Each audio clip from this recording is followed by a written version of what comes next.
Hello everyone, ভিডিওর title থেকে তো বুঝতে পেরেই গেছো আজকে আমি কিসের ভিডিও নিয়ে এসেছি। তো সেদিন বানিয়েছিলাম বাড়িতে ম্যাঙ্গো আইসক্রিম, তো ভাবলাম সেটার একটু রেসিপি তোমাদের সাথে একটু শেয়ার করে দিই আমি কীভাবে বানিয়েছি। তো সবার ফার্স্ট এখানে আমি ম্যাঙ্গোটাকে গ্রাইন্ড করে তার সঙ্গে একটু চিনি দিয়ে গ্রাইন্ড করে নিয়ে নিয়েছি। তার মধ্যে এখানে অ্যাড করছিলাম হলো মিল্কমেড, অবশ্যই সবটাই পরিমাণ মতো।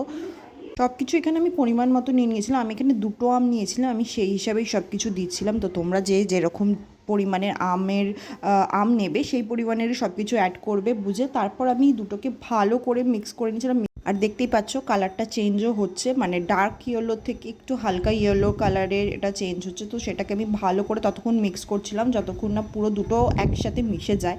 তো এটা করার পর যেটা করছিলাম সের মধ্যে না আমি একটু ক্রিম ইউজ করেছিলাম, যেটার ভিডিও ক্লিপ আমি এর মধ্যে না দিতে ভুলে গেছি। তো তোমরা চাইলে দিতেও পারো, না দিতেও তাতে এমন কিছু হবে না, বাট আমার কাছে যেহেতু ফ্রেশ ক্রিম ছিল বাড়িতে তাই আমি সেটা ক্রিমটাও ইউজ করেছিলাম এটার মধ্যে। আর দেন তারপর আবার মিক্স করেছি।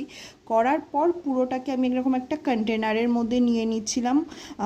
তো আমি যে পরিমাণ নিয়েছিলাম আমার কন্টেনার কিন্তু এই ইয়েতে পুরো ফুল হয়ে গেছিলো। তো অবশ্যই তোমরা তোমাদের মতো যে কোনো প্লাস্টিকের কন্টেনার নিয়ে তার মধ্যে এটাকে নিয়ে নিতে পারো। তো আমি এখানে পুরোটা নিয়ে নিয়েছি। তো তারপর ওর উপর দিয়ে আমি কিছু সামান্য ম্যাঙ্গোর টুকরো সেগুলো দিয়ে দিচ্ছিলাম ফর গার্নিশিং, আর কিছুই না।